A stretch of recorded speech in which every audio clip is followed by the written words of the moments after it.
Lukas pasal 8. Perempuan-perempuan yang melayani Yesus. Tidak lama sesudah itu Yesus berjalan berkeliling dari kota ke kota dan dari desa ke desa, memberitakan Injil Kerajaan Allah. Ke-12 muridnya bersama-sama dengan dia, dan juga beberapa orang perempuan yang telah disembuhkan dari roh-roh jahat atau berbagai penyakit, yaitu Maria yang disebut Magdalena, yang telah dibebaskan dari 7 roh jahat, Yohanes istri Kusa, bendahara Herodes, Susana, dan banyak perempuan lain. Perempuan-perempuan ini melayani rombongan itu dengan kekayaan mereka. Perumpamaan tentang seorang penabur. Ketika orang banyak berbondong-bondong datang, yaitu orang-orang yang dari kota ke kota, menggabungkan diri pada Yesus, berkatalah ia dalam suatu perumpamaan. Adalah seorang penabur, keluar untuk menaburkan benihnya. Pada waktu ia menabur, sebagian benih itu jatuh di pinggir jalan, lalu diinjak orang, dan burung-burung di udara memakannya sampai habis. Sebagian jatuh di tanah yang berbatu-batu, dan setelah tumbuh ia menjadi kering karena tidak mendapat air. Sebagian lagi jatuh di tengah semak duri, dan semak itu tumbuh bersama-sama dan menghimpitnya sampai mati. Dan sebagian jatuh di tanah yang baik, dan setelah tumbuh berbuah 100 kali lipat. Setelah berkata demikian, Yesus berseru, "Siapa mempunyai telinga untuk mendengar, hendaklah ia mendengar." Murid-muridnya bertanya kepadanya, "Apa maksud perumpamaan itu?" Lalu ia menjawab, "Kepadamu diberi karunia untuk mengetahui rahasia kerajaan Allah. Tetapi kepada orang-orang lain hal itu diberitakan dalam perumpamaan, supaya sekalipun memandang, mereka tidak melihat, dan sekalipun mendengar, mereka tidak mengerti." Inilah arti perumpamaan itu. Benih itu ialah firman Allah, yang jatuh di pinggir jalan itu ialah orang yang telah mendengarnya. Kemudian datanglah iblis, lalu mengambil firman itu dari dalam hati mereka, supaya mereka jangan percaya dan diselamatkan. Yang jatuh di tanah yang berbatu-batu itu ialah orang, yang setelah mendengar firman itu, menerimanya dengan gembira. Tetapi mereka itu tidak berakar, mereka percaya sebentar saja, dan dalam masa pencobaan mereka murtad. Yang jatuh dalam semak duri ialah orang yang telah mendengar firman itu, dan dalam pertumbuhan selanjutnya, mereka terhimpit oleh kekhawatiran dan kekayaan dan kenikmatan hidup, sehingga mereka tidak menghasilkan buah yang matang.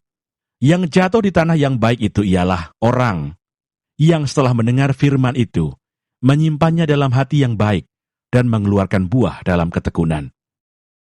Perumpamaan tentang pelita. Tidak ada orang yang menyalakan pelita lalu menutupinya dengan tempayan atau menempatkannya di bawah tempat tidur, tetapi ia menempatkannya di atas kaki dian, supaya semua orang yang masuk ke dalam rumah dapat melihat cahayanya.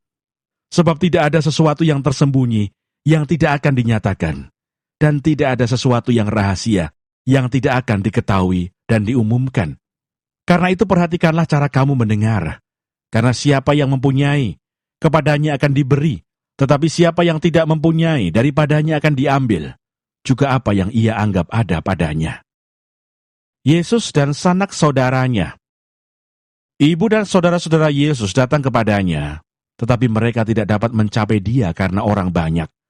Orang memberitahukan kepadanya, "Ibumu dan saudara-saudaramu ada di luar dan ingin bertemu dengan engkau." Tetapi ia menjawab mereka, "Ibuku dan saudara-saudaraku ialah mereka yang mendengarkan firman Allah dan melakukannya." Angin ribut diredakan. Pada suatu hari, Yesus naik ke dalam perahu bersama-sama dengan murid-muridnya, dan ia berkata kepada mereka, "Marilah kita bertolak ke seberang danau." Lalu bertolaklah mereka. Dan ketika mereka sedang berlayar, Yesus tertidur. Sekonyong-konyong turunlah taufan ke danau, sehingga perahu itu kemasukan air, dan mereka berada dalam bahaya. Maka datanglah murid-muridnya membangunkan dia, katanya, "Guru, guru, kita binasa." Ia pun bangun, lalu menghardik angin dan air yang mengamuk itu. Dan angin dan air itu pun reda, dan danau itu menjadi teduh. Lalu katanya kepada mereka, "Di manakah kepercayaanmu?" Maka takutlah mereka dan heran. Lalu berkata seorang kepada yang lain, "Siapa gerangan orang ini?" Sehingga ia memberi perintah kepada angin dan air, dan mereka taat kepadanya. Yesus mengusir roh jahat dari orang Gerasa. Lalu mendaratlah Yesus dan murid-muridnya di tanah orang Gerasa yang terletak di seberang Galilea.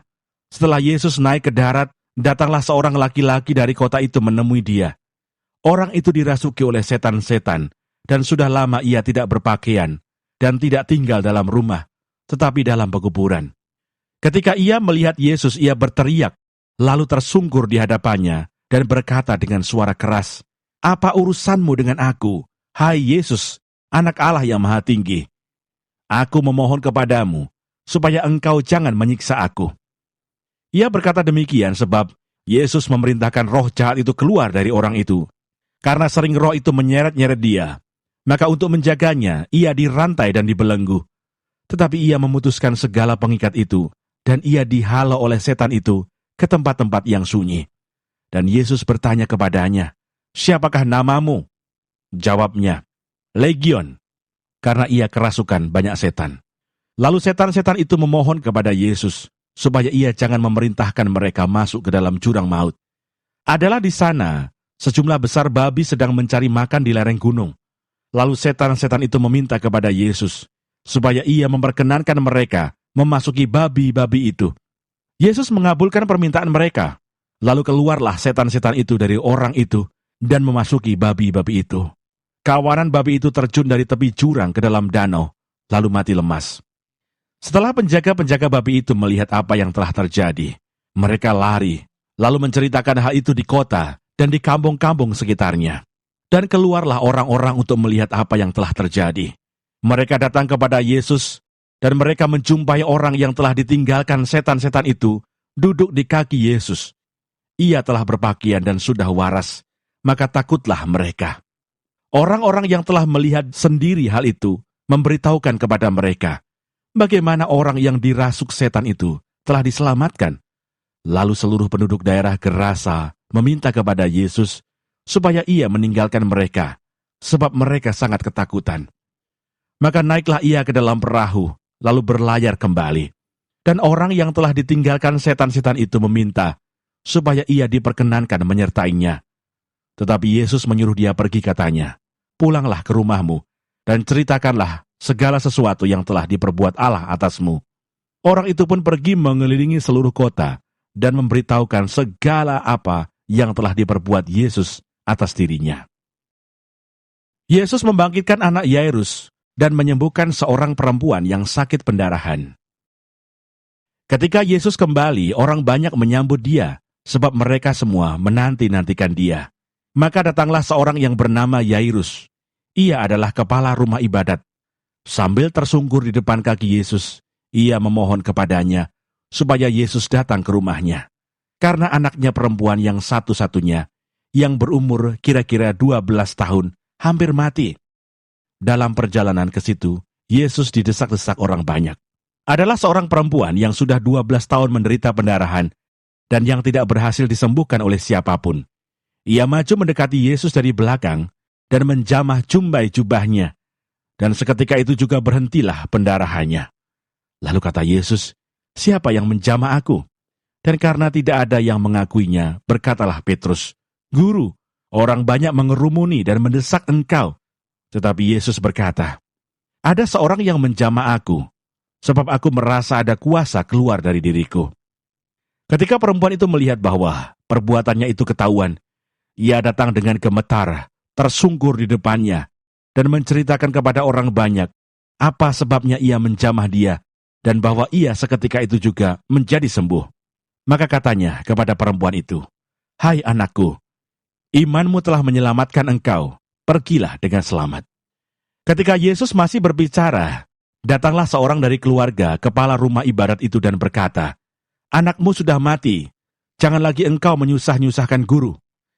Tetapi Yesus mendengarnya dan berkata kepada Yairus, "Jangan takut, percaya saja, dan anakmu akan selamat." Setibanya di rumah Yairus, Yesus tidak memperbolehkan seorang pun ikut masuk dengan dia, kecuali Petrus, Yohanes dan Yakobus, dan ayah anak itu, serta ibunya. Semua orang menangis dan meratapi anak itu. Akan tetapi Yesus berkata, "Jangan menangis, ia tidak mati, tetapi tidur." Mereka menertawakan dia, karena mereka tahu bahwa anak itu telah mati. Lalu Yesus memegang tangan anak itu dan berseru katanya, "Hai anak, bangunlah." Maka kembalilah roh anak itu, dan seketika itu juga ia bangkit berdiri. Lalu Yesus menyuruh mereka memberi anak itu makan, dan takjublah orang tua anak itu. Tetapi Yesus melarang mereka memberitahukan kepada siapapun juga apa yang terjadi itu. Lukas pasal 9. Yesus mengutus ke-12 murid. Maka Yesus memanggil ke-12 muridnya, lalu memberikan tenaga dan kuasa kepada mereka untuk menguasai setan-setan dan untuk menyembuhkan penyakit-penyakit. Dan ia mengutus mereka untuk memberitakan kerajaan Allah dan untuk menyembuhkan orang. Katanya kepada mereka, "Jangan membawa apa-apa dalam perjalanan. Jangan membawa tongkat atau bekal, roti atau uang, atau 2 helai baju.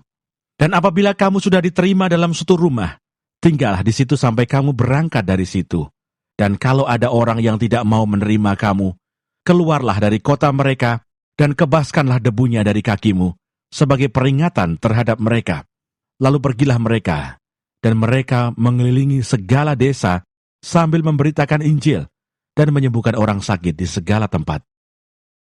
Herodes dan Yesus. Herodes, raja wilayah, mendengar segala yang terjadi itu, dan ia pun merasa cemas, sebab ada orang yang mengatakan bahwa Yohanes telah bangkit dari antara orang mati. Ada lagi yang mengatakan bahwa Elia telah muncul kembali, dan ada pula yang mengatakan bahwa seorang dari nabi-nabi dahulu telah bangkit. Tetapi Herodes berkata, "Yohanes telah kupenggal kepalanya. Siapa gerangan dia ini yang kabarnya melakukan hal-hal demikian?" Lalu ia berusaha supaya dapat bertemu dengan Yesus.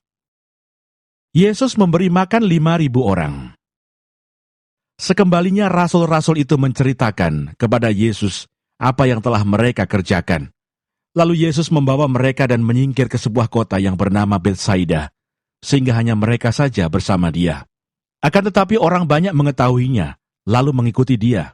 Ia menerima mereka dan berkata-kata kepada mereka tentang kerajaan Allah, dan ia menyembuhkan orang-orang yang memerlukan penyembuhan. Pada waktu hari mulai malam, datanglah ke-12 muridnya kepadanya dan berkata, "Suruhlah orang banyak itu pergi, supaya mereka pergi ke desa-desa dan kampung-kampung sekitar ini untuk mencari tempat penginapan dan makanan. Karena di sini kita berada di tempat yang sunyi." Tetapi ia berkata kepada mereka, "Kamu harus memberi mereka makan." Mereka menjawab, "Yang ada pada kami tidak lebih daripada 5 roti dan 2 ikan, kecuali kalau kami pergi membeli makanan untuk semua orang banyak ini. Sebab di situ ada kira-kira 5.000 orang laki-laki." Lalu ia berkata kepada murid-muridnya, "Suruhlah mereka duduk berkelompok-kelompok, kira-kira 50 orang sekelompok." Murid-murid melakukannya dan menyuruh semua orang banyak itu duduk. Dan setelah ia mengambil 5 roti dan 2 ikan itu, ia menengadah ke langit, mengucap berkat, lalu memecah-mecahkan roti itu dan memberikannya kepada murid-muridnya, supaya dibagi-bagikannya kepada orang banyak. Dan mereka semuanya makan sampai kenyang. Kemudian dikumpulkan potongan-potongan roti yang sisa sebanyak 12 bakul. Pengakuan Petrus. Pada suatu kali ketika Yesus berdoa seorang diri, datanglah murid-muridnya kepadanya. Lalu ia bertanya kepada mereka, "Kata orang banyak, siapakah aku ini?" Jawab mereka, "Yohanes Pembaptis. Ada juga yang mengatakan Elia. Ada pula yang mengatakan bahwa seorang dari nabi-nabi dahulu telah bangkit." Yesus bertanya kepada mereka, "Menurut kamu, siapakah aku ini?" Jawab Petrus, "Mesias dari Allah." Lalu Yesus melarang mereka dengan keras, supaya mereka jangan memberitahukan hal itu kepada siapapun. Pemberitahuan pertama tentang penderitaan Yesus dan syarat-syarat mengikut Dia. Dan Yesus berkata, Anak manusia harus menanggung banyak penderitaan dan ditolak oleh tua-tua, imam-imam kepala, dan ahli-ahli Taurat, lalu dibunuh dan dibangkitkan pada hari ketiga. Katanya kepada mereka semua, "Setiap orang yang mau mengikut aku, ia harus menyangkal dirinya, memikul salibnya setiap hari, dan mengikut aku. Karena barang siapa mau menyelamatkan nyawanya, ia akan kehilangan nyawanya. Tetapi barang siapa kehilangan nyawanya karena aku, ia akan menyelamatkannya. Apa gunanya seorang memperoleh seluruh dunia, tetapi ia membinasakan atau merugikan dirinya sendiri? Sebab barang siapa malu karena aku dan karena perkataanku, Anak Manusia juga akan malu karena orang itu, apabila ia datang kelak dalam kemuliaannya dan dalam kemuliaan Bapa dan malaikat-malaikat kudus. Aku berkata kepadamu, sesungguhnya di antara orang yang hadir di sini ada yang tidak akan mati sebelum mereka melihat kerajaan Allah. Yesus dimuliakan di atas gunung. Kira-kira 8 hari sesudah segala pengajaran itu, Yesus membawa Petrus, Yohanes, dan Yakobus lalu naik ke atas gunung untuk berdoa. Ketika ia sedang berdoa, rupa wajahnya berubah dan pakaiannya menjadi putih berkilau-kilauan. Dan tampaklah 2 orang berbicara dengan dia, yaitu Musa dan Elia. Keduanya menampakkan diri dalam kemuliaan dan berbicara tentang tujuan kepergiannya yang akan digenapinya di Yerusalem. Sementara itu Petrus dan teman-temannya telah tertidur, dan ketika mereka terbangun, mereka melihat Yesus dalam kemuliaannya, dan kedua orang yang berdiri di dekatnya itu. Dan ketika kedua orang itu hendak meninggalkan Yesus, Petrus berkata kepadanya, "Guru, betapa bahagianya kami berada di tempat ini. Baiklah kami dirikan sekarang 3 kemah, 1 untuk engkau, 1 untuk Musa, dan 1 untuk Elia." Tetapi Petrus tidak tahu apa yang dikatakannya itu. Sementara ia berkata demikian, datanglah awan menaungi mereka. Dan ketika mereka masuk ke dalam awan itu, takutlah mereka. Maka terdengarlah suara dari dalam awan itu yang berkata, "Inilah anakku yang kupilih, dengarkanlah dia." Ketika suara itu terdengar, nampaklah Yesus tinggal seorang diri, dan murid-murid itu merahasiakannya. Dan pada masa itu mereka tidak menceritakan kepada siapapun apa yang telah mereka lihat itu. Yesus mengusir roh dari seorang anak yang sakit. Pada keesokan harinya ketika mereka turun dari gunung itu, datanglah orang banyak berbondong-bondong menemui Yesus. Seorang dari orang banyak itu berseru katanya, "Guru, aku memohon supaya engkau menengok anakku, sebab ia adalah satu-satunya anakku. Sewaktu-waktu ia diserang roh, lalu mendadak ia berteriak, dan roh itu mengguncang-guncangkannya, sehingga mulutnya berbusa. Roh itu terus saja menyiksa dia dan hampir-hampir tidak mau meninggalkannya. Dan aku telah meminta kepada murid-muridmu supaya mereka mengusir roh itu, tetapi mereka tidak dapat." Maka kata Yesus, "Hai, kamu angkatan yang tidak percaya dan yang sesat, berapa lama lagi aku harus tinggal di antara kamu dan sabar terhadap kamu? Bawa anakmu itu kemari." Dan ketika anak itu mendekati Yesus, setan itu membantingnya ke tanah dan mengguncang-guncangkannya. Tetapi Yesus menegur roh jahat itu dengan keras dan menyembuhkan anak itu, lalu mengembalikannya kepada ayahnya. Maka takjublah semua orang itu karena kebesaran Allah. Pemberitahuan kedua tentang penderitaan Yesus. Ketika semua orang itu masih heran karena segala yang diperbuatnya itu, Yesus berkata kepada murid-muridnya, "Dengarlah dan camkanlah segala perkataanku ini. Anak Manusia akan diserahkan ke dalam tangan manusia." Mereka tidak mengerti perkataan itu, sebab artinya tersembunyi bagi mereka, sehingga mereka tidak dapat memahaminya, dan mereka tidak berani menanyakan arti perkataan itu kepadanya. Siapa yang terbesar di antara para murid? Maka timbullah pertengkaran di antara murid-murid Yesus tentang siapakah yang terbesar di antara mereka. Tetapi Yesus mengetahui pikiran mereka. Karena itu ia mengambil seorang anak kecil dan menempatkannya di sampingnya dan berkata kepada mereka, "Barang siapa menyambut anak ini dalam namaku, ia menyambut aku. Dan barang siapa menyambut aku, ia menyambut dia yang mengutus aku. Karena yang terkecil di antara kamu sekalian, dialah yang terbesar." Seorang yang bukan murid Yesus mengusir setan. Yohanes berkata, "Guru, kami lihat seorang mengusir setan demi namamu. Lalu kami cegah orang itu karena ia bukan pengikut kita." Yesus berkata kepadanya, "Jangan kamu cegah, sebab barang siapa tidak melawan kamu, ia ada di pihak kamu." Yesus dan orang Samaria. Ketika hampir genap waktunya Yesus diangkat ke surga, ia mengarahkan pandangannya untuk pergi ke Yerusalem, dan ia mengirim beberapa utusan mendahului dia. Mereka itu pergi lalu masuk ke suatu desa orang Samaria untuk mempersiapkan segala sesuatu baginya. Tetapi orang-orang Samaria itu tidak mau menerima dia karena perjalanannya menuju Yerusalem. Ketika dua muridnya, yaitu Yakobus dan Yohanes, melihat hal itu mereka berkata, "Tuhan, apakah Engkau mau supaya kami menyuruh api turun dari langit untuk membinasakan mereka?" Akan tetapi ia berpaling dan menegur mereka, lalu mereka pergi ke desa yang lain. Hal mengikut Yesus. Ketika Yesus dan murid-muridnya melanjutkan perjalanan mereka, berkatalah seorang di tengah jalan kepada Yesus, "Aku akan mengikut Engkau kemana saja Engkau pergi." Yesus berkata kepadanya, "Serigala mempunyai liang dan burung mempunyai sarang, tetapi Anak Manusia tidak mempunyai tempat untuk meletakkan kepalanya." Lalu ia berkata kepada seorang lain, "Ikutlah aku." Tetapi orang itu berkata, "Izinkanlah aku pergi dahulu menguburkan Bapakku."